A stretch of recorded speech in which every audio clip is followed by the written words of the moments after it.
This is CyberSound, your simplified and fundamentals-focused source for all things cybersecurity, with your hosts, Jason Pufall and Stephen Maresca.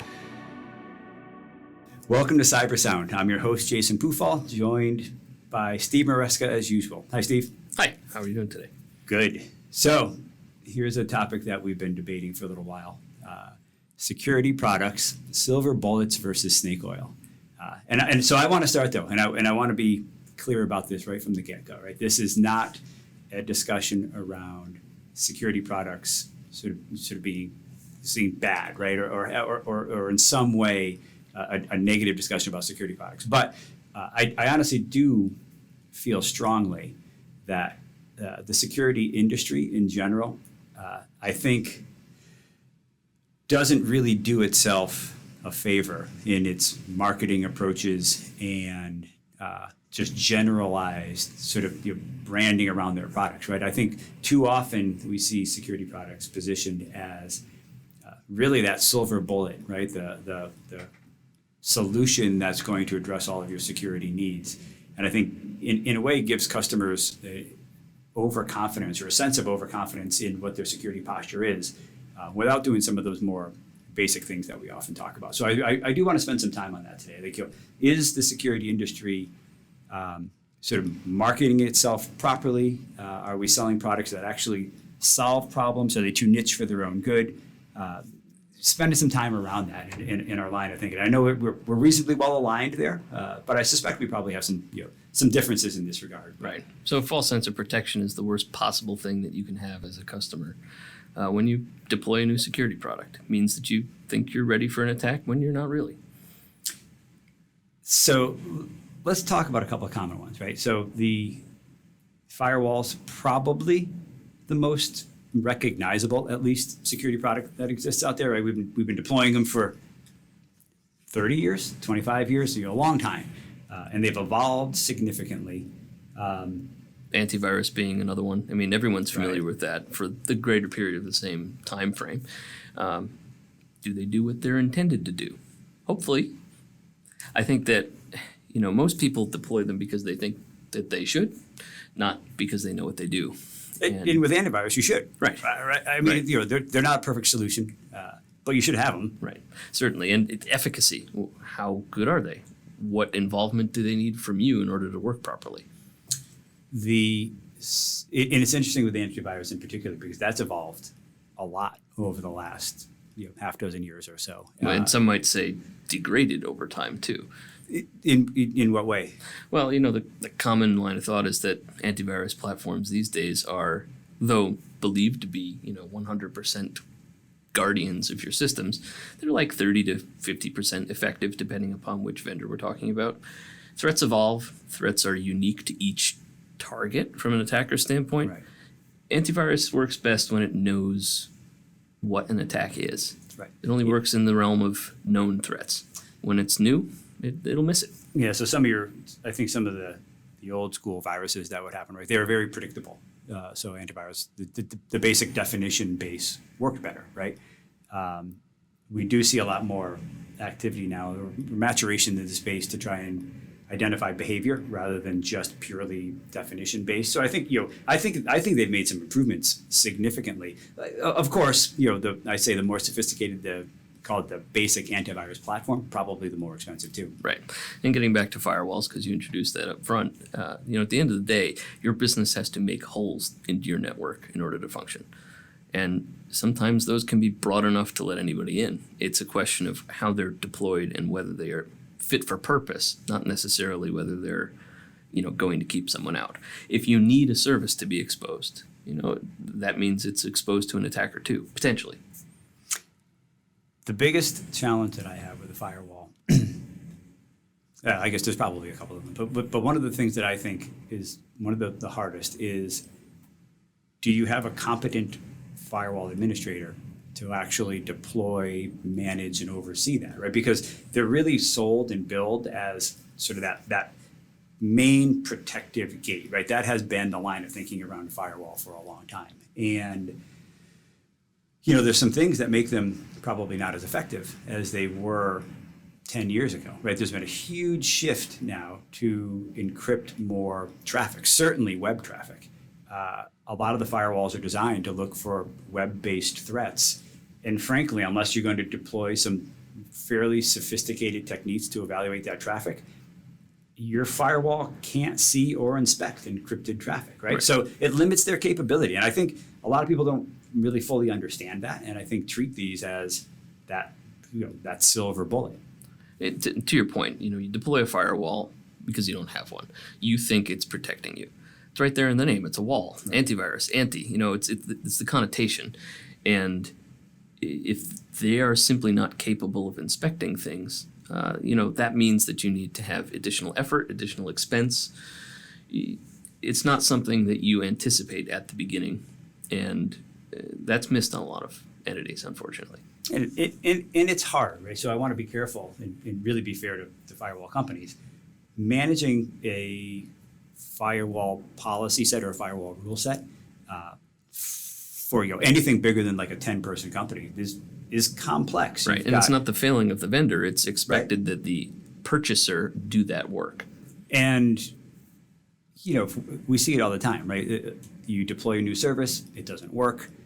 You assume, maybe correctly, that it's the firewall. You implement a policy that says, permit this traffic anywhere, and then you never go back and fix it. So firewalls have a tendency, I'd say, of a firewall policy or rule bases have a tendency of probably getting more permissive over time than originally intended. And it takes real discipline to go back and review those rules and make sure that they are actually providing the protection that you think or desire.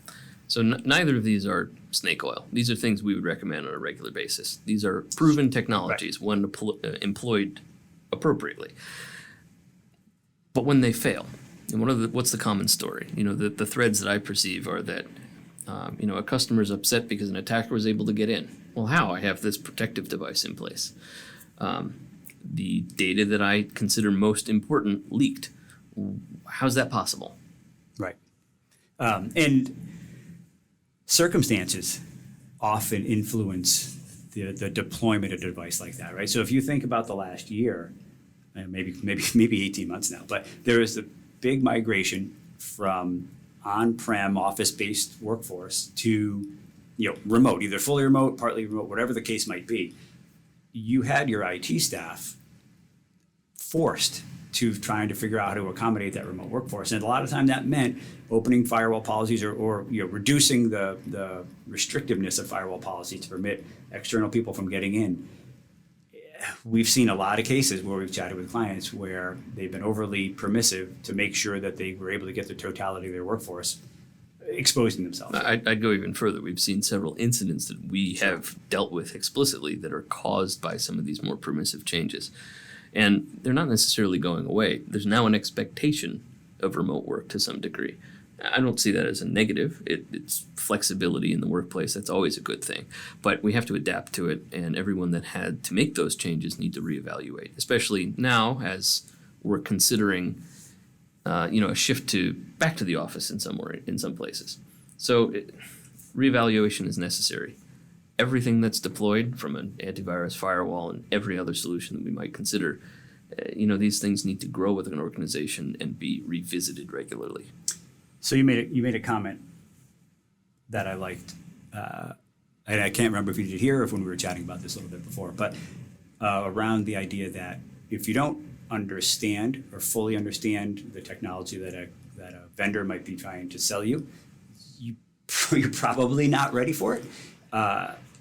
It's kind of a strong statement and maybe a little bit of hyperbole there, but I don't think it's totally off base, right? I think if you're having a conversation with a vendor and they're using terms or they're talking to you about things that is going to protect for you and you don't really understand what those things are, you might want to look at some more basic solutions in some case. And we're talking a little bit about, in this case, some hardware vendors. I'd say the same thing about solution providers, right? How many conversations have we been in where we've spoken with a client about the difference between a vulnerability assessment and a penetration test, and depending on the vendor that they've spoken with, they're treated as one and the same, or we've seen pen tests that are really nothing more than just a vulnerability scan. Like, there is no baseline for how vendors talk about their products, or in some cases how clients actually understand. Right. At the end of the day, if when evaluating a new tool, even outside of security, it doesn't map easily to what you already do in your business, there's probably not a path directly to it, and that likely means you're not ready to do any sort of deployment. So I think we both agree, generally that firewalls, antivirus, both of those are sort of staples for most security programs, right? And certainly we regularly revisit the idea of security fundamentals, and I don't think that we'll probably go a podcast without talking about just basic patching and some of the things that you really need to do as that underpinning, right? What I want to be careful here is that we don't convey any kind of sense that the products that are out there don't have value, right? What I want to drive home, I think, is that oftentimes, say, the marketing or the way that the products are explained really promote an overdeveloped sense of sort of capabilities and therefore security. And we've had a lot of conversations with customers who say, well, I've implemented mail protection, or I've implemented a firewall, and we're fine. You spend a lot of money on a product, no doubt, but that doesn't mean that you've addressed sort of your underlying security issues, right? I want to think of it in terms of security sustainment versus security fixes in general. Solutions that are deployed are often reactively done so. Solutions are deployed in order to fix a problem that has either been experienced or that is perceived, it's in the news, something to that effect. And that's great. Maybe they are fit for purpose. But security over time erodes. It's an inevitability. It's just like anything else. Assets depreciate, buildings crumble. Security has the same sort of path as time goes on. And everything that is really deployed to protect an organization, or an individual for that matter, really needs to be forward-looking, capable, maybe not fully deployed. There are abilities for it to improve over time, but bottom line is that it supports security over a long term by giving good data, by having external input, by having the ability for regular maintenance to be applied, and it's not something static. We don't live in a static world. And many of the products that exist are marketed in such a way or built in such a way that they don't really respond to dynamic change. Yeah, I mean, it's totally fair. And I think one of the challenges that a lot of businesses or business owners have is that they probably haven't done some of the, say, evaluation or assessment work that they would need to do, right? So I think the common flow is IT, small business as an IT person or maybe a handful of IT people, right? They're largely not security focused. They're probably pretty focused on day-to-day in the sense that it's break fix for end user, making sure that their workforce is working, or some service deployment for sort of their server farm, right? And then they take calls from people in the security industry saying, you need this. Our data shows that you're at risk to the following types of things, so you should spend money on this type of product. And that all may be true, but if you're not spending it in accordance with what your actual risk is, if you haven't done a risk assessment or a vulnerability assessment or something that actually gives you a baseline of where you are today and a progression of where you should take your security program, you're apt to buy something that maybe does address a really niche issue, but probably isn't your most important thing. You're saying a variant of what I did a moment ago. Technology changes, and at the end of the day, it's in response to business needs. If you cannot deploy something that is responsive to change over time, it's not what you need. And I think ultimately that businesses, especially when they don't have dedicated personnel for IT, tend to be controlling their spend relative to business needs without necessarily having the data to make clean decisions. And the data is what really helps to control that spend. I think that risk assessments, security assessments, whatever they happen to be called by a services provider, that they can be perceived as, hey, yeah, we did that 2 years ago, we're good. But in our realm, in our world, that's stale data, and you can't make decisions based on something of that age. So I'll touch on two things. So one, I love to regurgitate things that you say. So I have no shame in that whatsoever. But more seriously, you don't have to do a grandiose assessment either, right? So we've done some basic just question and answer formats with customers and unearthed things like, we don't do backups, and by the way, we never patch. So depending on how sophisticated your security program is, maybe you need to do a really complicated or really in-depth security assessment, or maybe you can truly go through and look critically at some really basic things and say, we're just not ready to spend a ton of money on really sophisticated products because some of the basic blocking and tackling we don't do. And I always want to stress with people, don't overcomplicate it if you don't have to. But to your point, do get a baseline understanding, right? Some data to back up your potential spend in the future. I think I want to close today by talking about the fact that our subject, snake oil. Solutions are possible when they map to things that you need to resolve. And assessments are cyclical. They're meant to be. Security is cyclical. Point-in-time solutions are only going to be point-in-time fixes, and they're only going to defend around the time that they're deployed. So just like anything else that requires sustainment over time and maintenance over time, so does security. And if something purports to solve a problem that is so esoteric that it's not really even directly tied to the business, it's probably beyond what's necessary.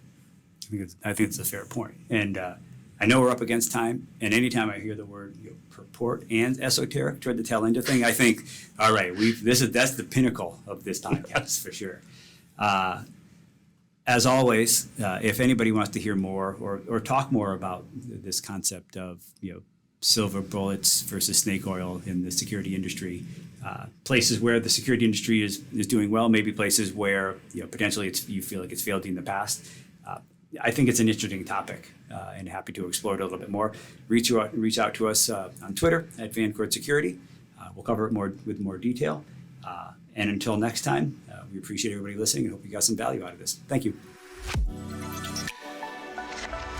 Stay vigilant. Stay resilient. This has been CyberSound.